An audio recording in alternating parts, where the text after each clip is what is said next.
يا أيها الناس قد جاءتكم موعظة من ربكم وشفاء لما في الصدور وهدى ورحمة للمؤمنين. السلام علیکم ورحمۃ اللہ وبرکاتہ. نحمده ونصلی علی رسولہ الکریم، اما بعد. خواتین و حضرات، آئینہ تفسیر کا سلسلہ سورۃ التوبہ تک پہنچا ہے. آج آپ کی خدمت میں سورۃ التوبہ، جس کا دوسرا نام سورہ براءت بھی ہے. قرآن کریم کی یہی ایک سورت ہے جس کے شروع میں بسم اللہ نہیں لکھا جاتا ہے. بہت سے حضرات بہت سی تفسیر اس کی کرتے ہیں، آخر میں کہتے ہیں واللہ اعلم. میں ان چیزوں سے صرف ایک ہی چیز بتانا چاہ رہا ہوں، وہ یہ کہ 1400 سال سے زیادہ ہو گئے، بہت سی چیزیں قرآن میں ہوئیں، زبر زیر لگایا گیا، حرکات جس کو کہتے ہیں، سوروں کا تخصیص کیا گیا، رکوعیں بنائی گئیں، سب کچھ ہوئے، لیکن آج تک کسی نے اس بسم اللہ کا اضافہ نہیں کیا. کہنے کا مطلب یہ کہ قرآن جیسا ہم کو دیا گیا ہے ویسا ہی آج تک بھی ہے اور قیامت تک بھی رہے گی، اس لیے کہ اللہ تعالیٰ نے اس کتاب کی حفاظت کی گارنٹی لیا ہے. دوسری چیز اس سے یہ بتانا مقصود ہے، میرے ذہن میں جو بات آئی وہ یہ کہ دین اس چیز کا نام ہے کہ اچھی سے اچھی چیز بھی ہم اپنی مرضی سے نہیں ڈال سکتے. جیسا اللہ نے دیا ہے، جیسا پیارے نبی صلی اللہ علیہ وسلم ہم کو بتلائے ہیں، اسی کا نام دین ہے. حالانکہ بسم اللہ ایک اچھی چیز ہے، بہترین بات ہے، اللہ کے نام سے شروع ہوتا ہے جو رحمان و رحیم ہے، لیکن اللہ نے حکم نہیں دیا، پیارے نبی صلی اللہ علیہ وسلم نہیں کیے، تو ہم بھی نہیں کر سکتے. تو جو لوگ بدعتوں میں، شرک میں مبتلا ہوتے ہیں، ان کو سوچنا چاہیے کہ وہ جو نیکی کے نام پر یا کسی اور چیز کے نام پر کرتے ہیں، وہ اللہ کو کیا جواب دیں گے، جبکہ صحابہ، خلفائے راشدین، پھر اس کے بعد فقہا، صلحاء، محدثین، ائمہ، کسی نے بھی نہیں کہا کہ ہاں ہمیں یہاں بسم اللہ کا اضافہ کرنا چاہیے، حالانکہ بسم اللہ اچھی چیز ہے. تو معلوم ہوا کہ دین میں ہمارے سوچ سے اچھی چیز ہوگی، لیکن اللہ کا حکم نہیں، نبی کا طریقہ نہیں، تو ہم داخل نہیں کر سکتے. لہذا جب بھی اس سورے کی شروع کریں گے تو ہم بسم اللہ نہیں پڑھیں گے. اس سورے کے شروع میں کچھ باتیں ہیں، درمیان میں کچھ ہے اور آخر میں کچھ ہے. لیکن شروع کی جو آیتیں ہیں وہ فتح مکہ کے بعد نازل ہوئی ہیں، 9 ہجری میں. مکہ جب فتح ہو گیا تو ٹوٹل مسلمانوں کے قبضے میں پورا عرب آ گیا. 9 ہجری میں پہلا حج پیارے نبی صلی اللہ علیہ وسلم حضرت ابوبکر صدیق رضی اللہ عنہ کی قیادت میں بھیجے. آپ صلی اللہ علیہ وسلم نہیں گئے، حضرت ابوبکر رضی اللہ عنہ کو امیر بنا کے بھیجا. بعد میں یہ آیت نازل ہوئی کہ آپ اعلان کروا دیں کہ آج کے بعد سے کوئی بھی مکے میں کافر داخل نہ ہو. مشرک کہا گیا، کافر نہیں. تو یہ آیتیں حضرت علی رضی اللہ عنہ کو دے کر بھیجی گئیں کہ جائیے آپ وہاں لوگوں کو سنا دیجیے. حضرت علی رضی اللہ عنہ جب پہنچے تو انہوں نے امیر المومنین چونکہ حضرت ابوبکر رضی اللہ عنہ تھے، کہا کہ آپ امیر ہیں، آپ آیتوں کو سنائیے. اب دیکھیے دونوں میں کتنی محبت تھی. تو انہوں نے کہا دیکھیے حضرت آپ صلی اللہ علیہ وسلم کو نبی صلی اللہ علیہ وسلم نے بھیجا ہے، لہذا آپ اعلان کیجئے. اگر ان دونوں میں کوئی بات ہوتی تو حضرت ابوبکر رضی اللہ عنہ کہتے کہ ہاں میں امیر ہوں، میں کروں گا. حضرت علی رضی اللہ عنہ میں کوئی بات ہوتی کہتے کہ نہیں مجھے اللہ کے رسول بھیجے ہیں، میں کروں گا. لیکن دونوں میں کوئی بات نہیں تھی. جیسا کہ بعد میں لوگ مشہور کرتے ہیں، یہ سب غلط باتیں ہیں. صحابہ، خلفائے راشدین آپس میں بہت مل کر رہتے تھے، ایک دوسرے کی قدر، ایک دوسرے کی عزت، ایک دوسرے کی اطاعت، ایک دوسرے کی فرما برداری کیا کرتے، بغیر مشورے کے کچھ نہیں. تو شروع کی چند آیتیں انہی چیزوں سے بتایا گیا کہ آئندہ سے کوئی بھی مشرک کعبہ میں داخل نہیں ہوگا، اور خاص کر وہ لوگ جس طریقے سے داخل ہوتے تھے اس طریقے سے اور منع کر دیا گیا. اسی صورت کی 1-2 آیتیں ہیں جس کے اوپر لوگ بہت زیادہ اعتراض کرتے ہیں کہ قرآن میں آیا ہے کہ کافروں کو جہاں دیکھو وہاں قتل کر دو. حالانکہ یہ غلط بات ہے. یہ اس وقت کے لیے کہا گیا تھا اور مکے کے لوگوں کے لیے کہا گیا تھا، ہر کافر کو نہیں. صرف حکم اس وقت کے لیے تھا. اگر ویسی بات تھی تو جس آیت پر یہ لوگ اعتراض کرتے ہیں تو اسی سورہ میں آیت نمبر 6 ہے جس میں کہا گیا ہے وَإِنْ أَحَدٌ مِّنَ الْمُشْرِكِينَ اسْتَجَارَكَ، تم میں سے اگر کوئی آدمی مشرک کو پناہ دے، اپنے گھر میں رکھے اس کو، تو اس کو حکم ہے کہ رکھے، لیکن حَتَّى يَسْمَعَ كَلَامَ اللَّهِ، اللہ کا کلام ان کو سنا دو، ثُمَّ أَبْلِغْهُ مَامَنَهُ، وہ جہاں جانا چاہیں تم ان کو پہنچا دو۔ اگر اسلام کافروں کا دشمن ہوتا تو اتنی پیاری بات کیوں کہتا؟ اور یہ صرف صحابہ ہی کے زمانے میں نہیں، صلاح الدین ایوبی رحمۃ اللہ علیہ اپنے زمانے میں جب فلسطین کو فتح کیے ہیں تو وہاں رہنے والے سارے عیسائیوں کو جب وہ دوسرے ملک کو جانا چاہے تو آپ نے ان کو اجازت بھی دی، جانے کے لیے خرچ بھی دیا، سواریاں بھی دی۔ یہی آیت کہ اگر وہ کہیں جانا چاہیں تو ان کو امن کے ساتھ پہنچا دو۔ ذَلِكَ بِأَنَّهُمْ قَوْمٌ لَا يَعْلَمُونَ، اس لیے کہ یہ قوم نہیں جانتی ہے کہ سچائی کیا ہے، حق کیا ہے، قرآن کیا ہے، نبی کیا ہے، ان کی تعلیمات کیا ہیں، لہذا تم ان کے ساتھ سختی نہ کرو۔ تو یہ چیز کو بھی ہمیں یاد رکھنا چاہیے کہ جس آیت میں ایک طرف یہ کہا گیا کہ مکے سے ان کو نکالو، تو اسی طرح یہ بھی اسی آیت میں کہا گیا ہے کہ ان کے ساتھ نرمی کرو، ان کو امن کی جگہ پہنچا دو، سیف کی جگہ پہنچا دو، اور ان کو خرچے بھی دینا ہو تو وہ بھی دو۔ یہاں تک کہ اگر کوئی مشرکین تم سے پناہ لینا چاہے، تمہارا سپورٹ لینا چاہے تو تم ان کو سپورٹ بھی کرو۔ لہذا قرآن کی کسی ایک آیت سے ساری باتیں پوری نہیں ہوتی، ساری آیتوں کو ایک جگہ جمع کر کے پوری باتوں کو پوری کرنی چاہیے۔ پھر اس کے بعد اس سورے کے اندر مسائل بھی بیان کیے گئے، خاص کر زکوٰۃ کا مسئلہ۔ زکوٰۃ دینے کا بھی حکم جو آیت ہے اسی میں ہے، کن 8 لوگوں کو دینا ہے وہ بھی اسی سورے میں ہے، زکوٰۃ نہ دیں گے تو کیا وبال ہے وہ بھی اسی سورے میں ہے، یہ بھی بیان کیا گیا اس سورے میں۔ تو زکوٰۃ کے مسئلے ہمیشہ آپ بیانوں میں سنتے ہیں، صرف میں وہ آیت پیش کرتا ہوں جس میں نہ دینے والوں کا عذاب بیان کیا گیا ہے۔ کہا گیا کہ جو لوگ سونا چاندی کو سینت کر رکھتے ہیں اور اللہ کے راستے میں خرچ نہیں کرتے، ان کو جہنم کے عذاب کی خوشخبری سنا دو۔ سوچئے، خوشخبری اچھی بات کی ہوتی ہے، لیکن یہاں اللہ ان سے اتنا ناراض ہے کہ کہتا ہے عذاب کی خوشخبری سناؤ۔ گویا زکوٰۃ نہ دینا یہ اللہ کو ناراض کرنا ہے، اور زکوٰۃ نہ دینے سے بہت سی زمینی مصیبتیں بھی آتی ہیں، آسمانی مصیبتیں بھی آتی ہیں، مالی مصیبتیں بھی آتی ہیں، نقصان ساری چیزیں ہوتی ہیں، حتیٰ کہ زکوٰۃ ایک ایسا عمل ہے جس کا عذاب دنیا میں بھی ہے، قبر میں بھی ہے، آخرت میں بھی ہے۔ آخرت کا عذاب یہاں بیان کیا گیا، کہا گیا کہ یوم یحمى علیہا فی نار جہنم، جس دن جہنم بھڑکائی جائے گی تو اس دن ان زکوٰۃ نہ دینے والوں کے مال کو اینٹ کی شکل دے کر جہنم میں تپا کر پکا کر ان کی پیشانی، ان کی پہلو اور ان کے پیٹھ کو داغا جائے گا۔ پیشانی کیوں؟ کہ مال مانگنے پر سب سے پہلے انسان کو تکلیف ہوتی ہے پیشانی کے اوپر، وہ منہ بناتا ہے کہ میں محنت سے کمایا اور یہ مانگنے کے لیے آ گیا۔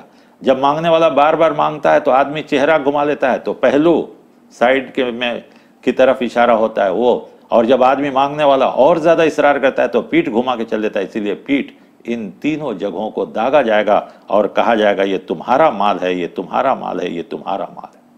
حدیثوں میں بھی بڑی وعید آئی ہے زکوٰۃ نہ دینے والوں۔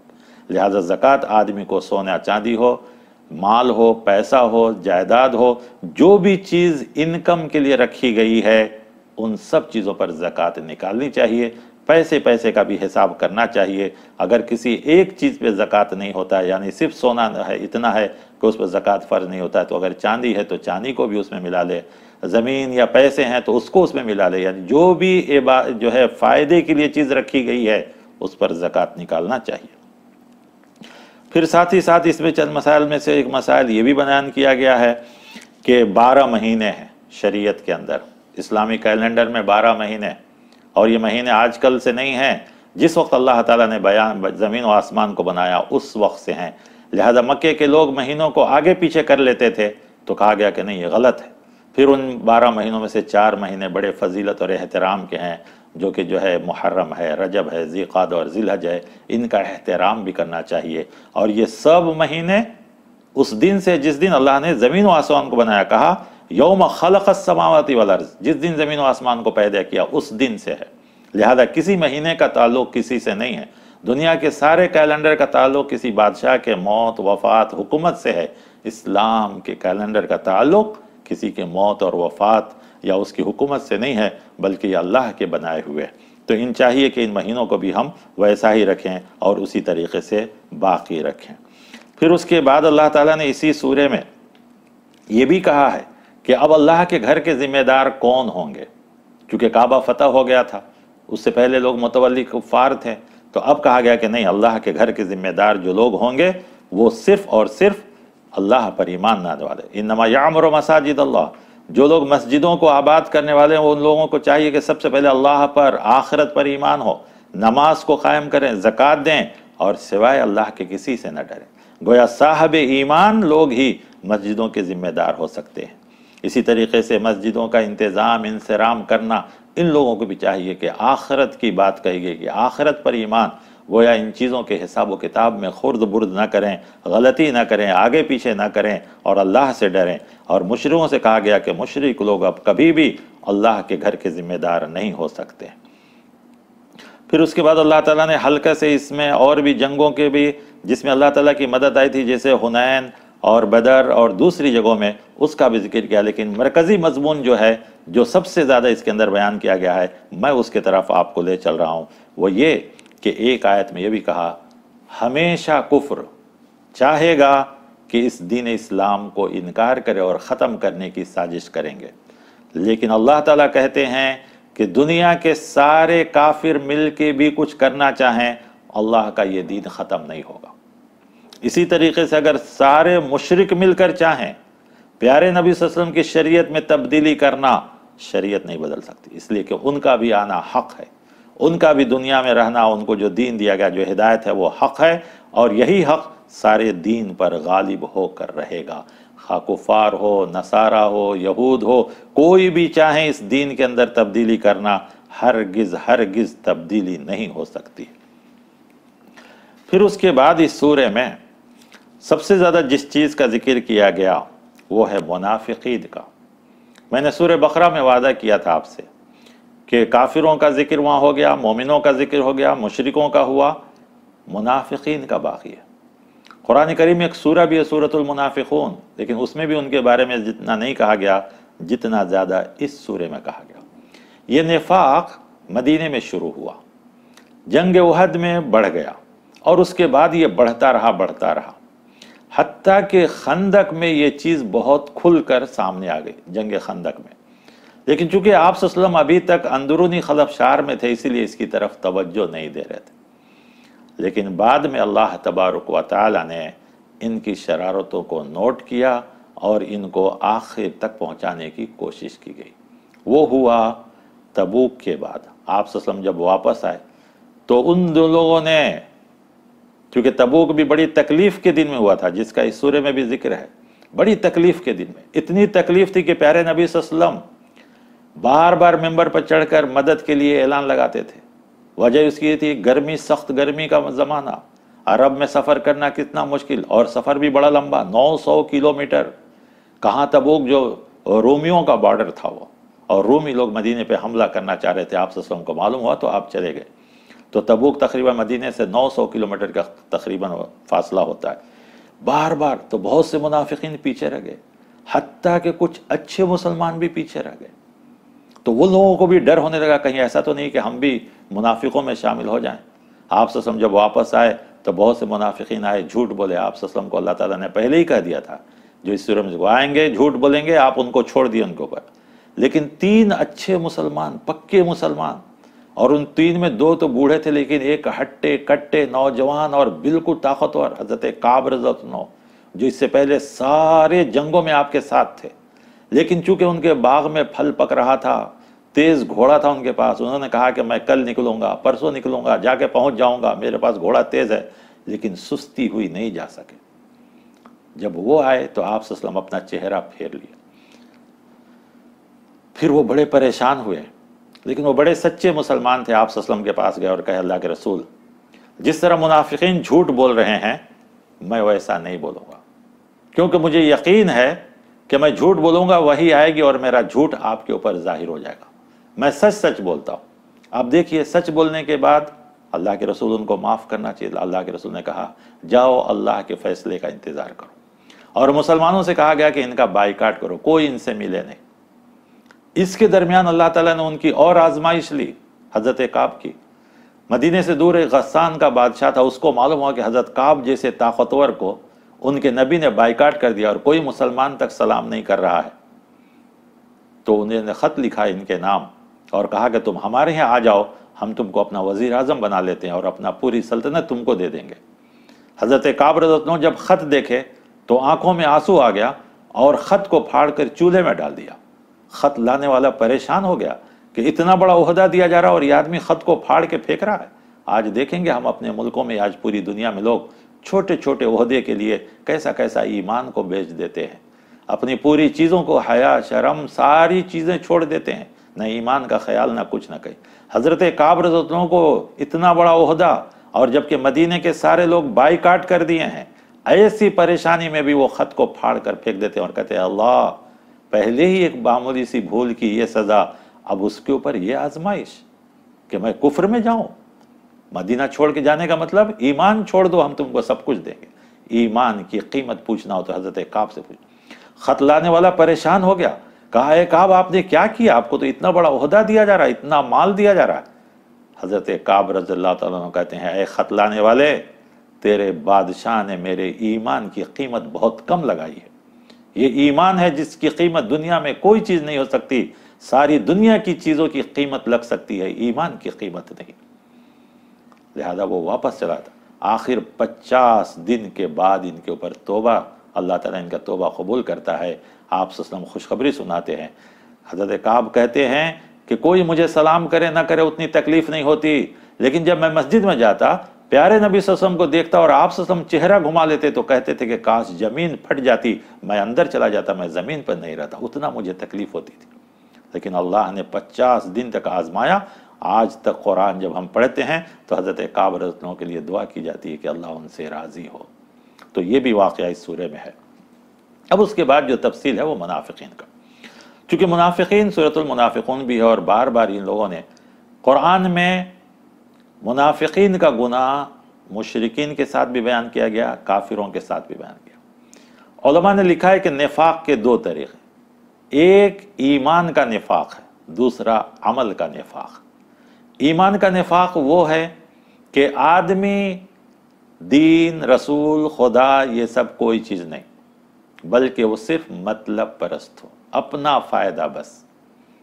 ضرورت پڑی تو ایمان لا لیا اپنا فائدہ ہو، ضرورت نہیں پڑی تو کفر میں چلا گیا۔ جیسے اللہ تعالیٰ نے کہا کہ جب وہ ایمان والوں کے ساتھ ملتے ہیں تو کہتے ہیں ہم بھی ایمان والے ہیں، اور جب وہ کفر کے ساتھ ملتے ہیں تو کہتے ہیں ہم بھی کفر والوں کے ساتھ ہیں۔ تو گویا اس شخص کو جہاں بھی فائدہ نظر آیا اس نے فائدے کو دیکھا، نہ ایمان، نہ اللہ، نہ رسول، نہ اخلاق، نہ دین، کوئی چیز نہیں۔ یہ نفاق سب سے خطرناک ہے، اور ایسے منافقوں کا ہی قرآن میں ذکر کیا گیا۔ منافقوں کی جو گروہ پیدا ہوئی تھی اس کی لسٹ بھی دی گئی۔ آپ صلی اللہ علیہ وسلم حضرت حذیفہ رضی اللہ عنہ کو لسٹ دے دیے تھے اور کہے کہ ان میں سے جس کا بھی انتقال ہو تم مجھے اطلاع دے دینا، میں نماز نہیں پڑھاؤں گا، دوسرے کوئی پڑھائیں گے۔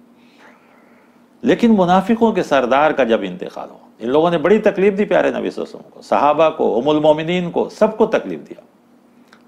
پیارے نبی صلی اللہ علیہ وسلم جب اس منافق کے سردار کا انتقال ہوا تو آپ صلی اللہ علیہ وسلم سوچے کہ چلو اس نے جو کیا پائے گا، میں تو رحمت للعالمین ہوں، کم سے کم اس کے جنازے کی نماز پڑھا دوں، ہو سکتا ہے اللہ معاف کر دے۔ آپ جو ہی نماز کے لیے آگے بڑھے، حضرت عمر رضی اللہ عنہ جو بڑے دور اندیش تھے، بہت دور تک سوچتے تھے، آپ نے فوراً ان کو روک لیا، کہا آپ اس کی نماز پڑھائیں گے جس نے مسلمانوں کو، ایمان والوں کو، آپ کے گھر والوں کو تکلیف دیا؟ آپ صلی اللہ علیہ وسلم کہا عمر اس میں کیا بات ہے، اللہ تو مجھے منع نہیں کیا۔ ابھی دونوں کی بات چل رہی تھی کہ فوراً آیت نازل ہوئی وَلَا تُصَلِّ عَلَىٰ أَحَدٍ مِّنْهُمْ مَاتَ، ان میں سے جن کا بھی انتقال ہو آپ نماز مت پڑھائیے۔ آپ پیچھے ہٹ گئے۔ خیر اس کے بعد آپ صلی اللہ علیہ وسلم سوچے کہ چلو قبرستان جا کے دعا کر دے یا مٹی ڈال دیں، شاید اللہ معاف کر دے۔ آپ جب قبرستان گئے تو اللہ تعالیٰ نے کہا وَلَا تَقُمْ عَلَىٰ قَبْرِهِ، آپ اس کے قبر پہ بھی مت کھڑے ہوئیے، ایسے لوگوں کی مٹی بھی نہیں دینا ہے آپ۔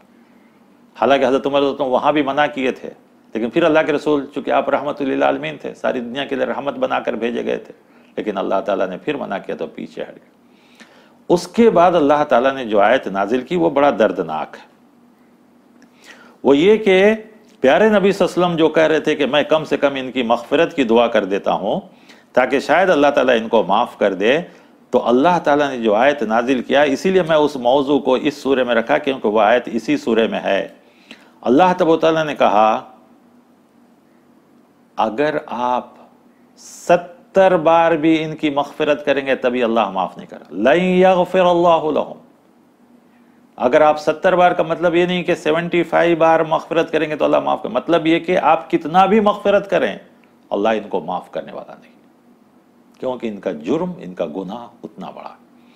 وہ آیت بھی اسی سورے میں نازل کی گئی ہے، اور اللہ تعالیٰ نے صاف صاف کہہ دیا کہ آپ کیا تو گویا پیارے نبی صلی اللہ علیہ وسلم اگر معاف کے ذریعے معافی نہیں مل سکتی ہے تو دوسرا کون ہوگا جو ان کو معاف کیا جائے گا۔ پھر ان کا ایک جرم یہ بھی تھا کہ یہ لوگ قباء کے پاس ایک مسجد بنا لیے تھے جس کا نام مسجد زرار رکھا اللہ تعالیٰ، اور جب آپ صلی اللہ علیہ وسلم آئے تبوک سے واپس تو ان لوگوں نے پلان بنایا کہ آپ کو لے جا کر کے اس مسجد کا افتتاح کروائیں گے، اوپننگ سیرمنی رکھیں گے۔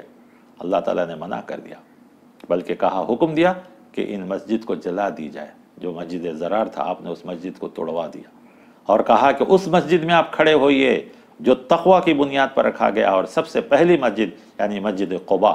آج بھی اس کی فضیلت ہے کہ جو آدمی مدینے سے جائے 2 رکعت نماز پڑھے تو اس کو 1 عمرے کا ثواب ملتا ہے۔ تو ایک تو عقیدے کا نفاق کہ وہ عقیدہ میں ایمان رسول، دل میں زبان پر سب الگ الگ، مطلب پرست آسان لفظ میں کہا جائے۔ دوسرا عمل کا نفاق ہے جو حدیث کے اندر آیا ہے کہ منافق کی ایک حدیث میں آئی ہے 3 نشانیاں، ایک حدیث میں 4۔ 3 والی زیادہ مشہور ہے، وہی میں پیش کر رہا ہوں۔ منافق وہ ہے کہ جب وعدہ کیا جائے تو وعدہ خلافی کرے، اور جب امانت رکھی جائے تو خیانت کرے، اور جب کچھ جھگڑا تکرار ہو جائے تو فوراً گالی گلوچ پہ اتر جائے۔ یہ منافق کی نشانی بتلائی گئی۔ تو یہ عمل کا نفاق ہے، یہ بھی خطرناک ہے، وہ بھی خطرناک ہے۔ یہ نفاق عمل والا ہمارے عمل کو باطل کرتا ہے، اور وہ ایمان کا نفاق ہمارے ایمان کو باطل کرتا ہے۔ پھر آخر میں کہا گیا ان المنافقین فی الدرک الاسفل من النار، جہنم کے سب سے نچلے طبقے میں منافقین کو رکھا جائے گا۔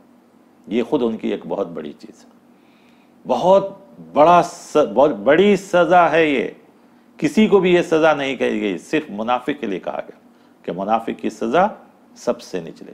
یہاں تک کہ اللہ تعالیٰ نے کہا جاہد الکفار والمنافقین، جس طرح کافر سے جہاد فرض ہے اسی طرح منافق سے بھی جہاد کرنے کے لیے کہا گیا۔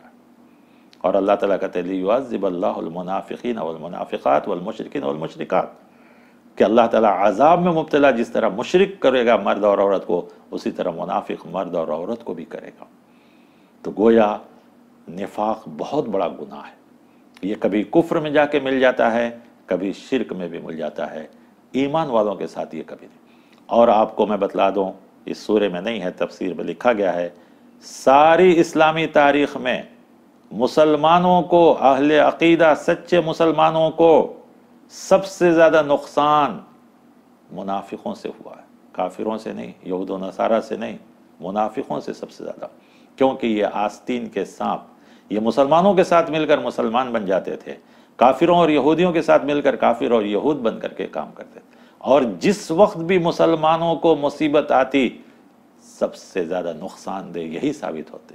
حتیٰ کہ ہندوستان میں بھی ٹیپو سلطان کی حکومت کو گرانے والے اور نواب سراج الدولہ کے خلاف انگریزوں کے ساتھ سازش کرنے والے بھی یہی منافقی تھے، میر جعفر، میر صادق، یہ سب منافقوں کے لسٹ میں تھے، جس کی وجہ سے مسلمانوں کو بہت سی تکلیفیں ہوئی ہیں۔ پوری اسلامی تاریخ میں سب سے زیادہ اللہ تعالیٰ نے جو، اسی لیے اللہ تعالیٰ نے ان منافقوں کو بڑی سختی سے کہا، اور نفاق سے ہمیں بچنے کے لیے کہا گیا۔ بار بار اس سورے میں منافقینوں کا ذکر کیا گیا کہ وہ آئیں گے، جھوٹ بولیں گے، آپ کو بہکائیں گے، آپ کے پاس چکنی چپڑی باتیں کریں گے، آپ سب ان کے اوپر چھوڑ دیجئے، اللہ تعالیٰ ان سے یہ کرے گا۔ اور کہا یا ایھا النبی، اے نبی، جاہد الکفار والمنافقین واغلظ علیہم، ان کے اوپر سختی کیجئے، ومأواہم جہنم، ان کا ٹھکانہ جہنم ہے، وبئس المصیر، اور یہ بہت برا ٹھکانہ ہے۔ تو بار بار اس سورے کے اندر یہ چیز آئی ہے، تو میں بھی آپ کے لیے یہاں پر یہ سورے میں ہی تفصیل سے رکھا تھا۔ حالانکہ منافقین کے بارے میں آیات احادیث اور بھی ہیں جس میں بہت سے وعید آئی ہیں، لیکن اس مختصر سے وقت میں ہم یہی کر سکتے ہیں۔ وہ آیت بھی سن لیجئے جس میں اللہ تعالیٰ نے کہا استغفر لہم او لا تستغفر لہم، آپ ان کے لیے مغفرت کریں یا نہ کریں۔ ان تستغفر لہم 70 مرہ، اگر آپ 70 بار بھی مغفرت کر رہے ہیں لن یغفر اللہ لہم، اللہ ان کو معاف نہیں کرے گا۔ کیوں؟ بِأَنَّهُمْ كَفَرُوا بِاللَّهِ وَرَسُولِهِ، یہ اللہ رسول کے ساتھ کفر کیے یہ لوگ۔ وَاللَّهُ لَا يَهْدِي الْقَوْمَ الْفَاسِقِينَ، اور اللہ ایسوں کو کبھی ہدایت نہیں دیتا۔ تو ایمان کا نفاق ہو یا عمل کا نفاق ہو، ان دونوں سے ہمیں بچنا چاہیے۔ پیارے نبی صلی اللہ علیہ وسلم جو بہت سی چیزوں سے دعائیں مانگے ہیں، اور خاص کر بچنے کی، اس میں ایک نفاق سے بھی دعا کرتے تھے کہ اللہ ہم کو نفاق سے بچا۔ تو نفاق بہت خراب عمل ہے، خواہ وہ عقیدے کا نفاق ہو یا ایمان کا نفاق ہو، دونوں بھی چیزیں جو ہے ہمارے لیے نقصان دہ ہیں۔ اور احادیث میں منافقین کی اور بھی بہت سی چیزیں آئی ہیں، لیکن اللہ تعالی ہم سب کو اس سے بچنے کی توفیق عطا فرمائے۔ ایمان والوں کو خاص کر اس سورے میں چند نافرمان قوموں کا ذکر کر کے کہا گیا ہے کہ اے ایمان والو، تمہارے سامنے دو راستے ہیں، ایک ایمان والوں کا، ایک بے ایمانوں کا۔ ایمان والوں کا ہے کامیابی کا، بے ایمان والوں کے ناکامی کا ہے۔ تو ساتھ ساتھ قوم عاد، قوم نوح، قوم ثمود اور ابراہیم علیہ السلام، پھر مدین والوں کا واقعہ، ان سب کا بیان کر کے اس کے بعد کہا والمؤمنون والمؤمنات، مومن مرد، مومن عورت، بعضهم اولیاء بعض بعض کے ساتھی، یعنی ایک دوسرے کو نیکی کے کام میں ساتھ دیتے ہیں۔ اصل مومن مرد اور مومن عورت کی یہی نشانی ہے کہ نیک کاموں میں ساتھ دینا۔ یا کیا کرتے ہیں وہ؟ یامرون بالمعروف، بھلائی کا حکم دیتے ہیں، وینہون عن المنکر، اور برائی سے روکتے ہیں، نماز کو قائم کرتے ہیں، زکوٰۃ دیتے ہیں، اللہ اس کے رسول کی اطاعت کرتے ہیں۔ تو اللہ تعالیٰ کہتے ہیں کہ ان کے اوپر میری رحمت ہوگی، کیونکہ اللہ زبردست اور حکمت ہے۔ پھر ایسے مومن مرد اور عورت کے لیے اللہ نے جنت کا وعدہ کیا ہے، جس میں ٹھکانہ بڑا پاک ہوگا، بڑے بڑے باغات ہوں گے، اور اللہ کی طرف سے یہ بہت بڑی کامیابی ہے۔ جبکہ منافقین کے بارے میں کہا گیا کہ منافق مرد اور عورت ایک دوسرے کے ساتھی ہیں، کیا کرتے ہیں؟ بھلائی سے روکتے ہیں، برائی کا حکم دیتے ہیں۔ تو گویا مومن کا اپوزٹ ہے منافق۔ تو ہمیں چاہیے کہ ہمارے ایمان میں مضبوطی عطا فرمائے اور نفاق سے بتائے۔ نفاق بہت ہی بڑا گناہ اور اللہ کے پاس قابل سرجنش ہے۔ صرف یہی کیا کم ہے کہ اللہ تعالیٰ نے کہا کہ جہنم جہاں سے عذاب شروع ہوگی وہاں پر سب سے پہلے منافق ہے۔ کافروں کے لیے بھی یہ نہیں کہا گیا، مشرکوں کے لیے بھی یہ نہیں کہا گیا، بلکہ کہا گیا کہ ان کو سب سے پہلے وہاں رکھا جائے گا اور سب سے زیادہ عذاب انہی کو دی جائے گی۔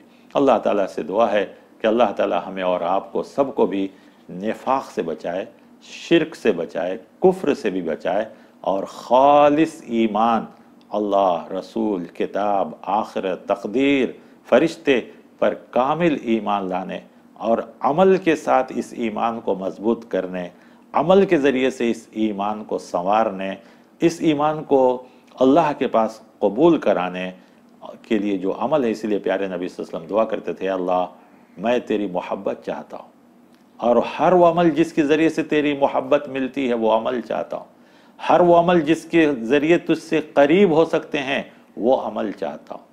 اور اللہ تعالیٰ کے رسول صلی اللہ علیہ وسلم، جیسا میں نے ابھی کہا کہ نفاق کے شر سے بچنے کی دعا مانگتے تھے، گویا امت کو بھی یہ دعا کرنی چاہیے کہ اللہ ہمارے دلوں سے نفاق کو دور فرمائے، خواہ وہ عقیدے کا نفاق ہو یا عمل کا نفاق ہو۔ اللہ تعالیٰ ان سب چیزوں سے ہماری محفوظ فرمائے۔ تو یہ رہی چند باتیں سورۃ توبہ کے اندر، بڑی سورت ہے، لیکن آخری دو آیتیں میں آپ کے سامنے پیش کروں گا جو پیارے نبی صلی اللہ علیہ وسلم کی شان میں کہی گئی، اور بڑی پیاری آیت ہے۔ ایسے تو سارے نبی اپنی امت کے لیے بڑے مہربان ہوتے ہیں، لیکن خاص کر پیارے نبی صلی اللہ علیہ وسلم اپنی امت کے لیے بہت زیادہ مہربان۔ جیسے اللہ تعالیٰ نے کہا لَقَدْ جَاءَكُمْ رَسُولٌ مِّنْ أَنفُسِكُمْ، تمہارے ہی درمیان سے ایک رسول ہے، عزیز علیہم، جو تمہارے اوپر بہت مہربان ہے، تمہاری تھوڑی سی بھی تکلیف ان کو بہت گراں بڑی تکلیف گزرتی ہے۔ پیارے نبی صلی اللہ علیہ وسلم اپنی امت کے لیے ہمیشہ دعا کی، حتیٰ کہ آخری وقت بھی جب آپ کی جان جا رہی تھی، حضرت جبرائیل موجود ہیں، اس وقت بھی آپ کہتے ہیں امتی امتی، میری امت میری امت میری امت، تو آپ امت کے ساتھ اتنے زیادہ تھے۔ تو گویا ہمارے نبی ہمارے ساتھ بہت ہی مہربان تھے۔ ہم اور آپ اپنے نبی کے ساتھ کتنی محبت، کیسی اطاعت کر رہے ہیں؟ جو نبی ہمارے ساتھ اتنے مہربان کہ ہماری تھوڑی سی تکلیف ان کو گراں گزر رہی ہے، قیامت کے دن بھی جب سارے گنہگار آئیں گے تو سب سے پہلے سجدے میں جا کر ان کی شفاعت کون کریں گے؟ پیارے نبی صلی اللہ علیہ وسلم کہیں گے یا ربی ہاؤلائی امتی، اے میرے رب یہ میری امت ہے، آپ کے فرشتے ان کو کیوں الگ کر رہے ہیں، جہنم کی طرف کیوں لے جا رہے ہیں؟ فوراً پیارے نبی صلی اللہ علیہ وسلم آئے۔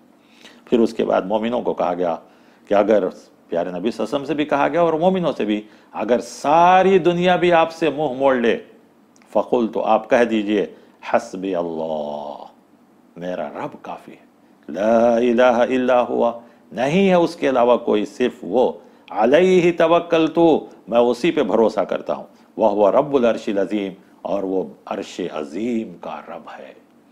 تو میرا بھروسہ اس اللہ پر۔ ہمیں اور آپ کو بھی اسباب کے ساتھ، پیارے نبی صلی اللہ علیہ وسلم بھی ہمیشہ اسباب پہلے پیدا کرتے تھے، بھروسہ، اور یہ بھروسہ کامل، رتی بھی شک نہیں۔ اللہ تعالیٰ کہتے ہیں فَإِن تَوَلَّوْا، اگر سارے لوگ بھی منہ موڑ لیں، ساری دنیا منہ موڑ لے، ساری طاقت اور قوت منہ موڑ لے، رب کی طاقت بہت بڑی ہے۔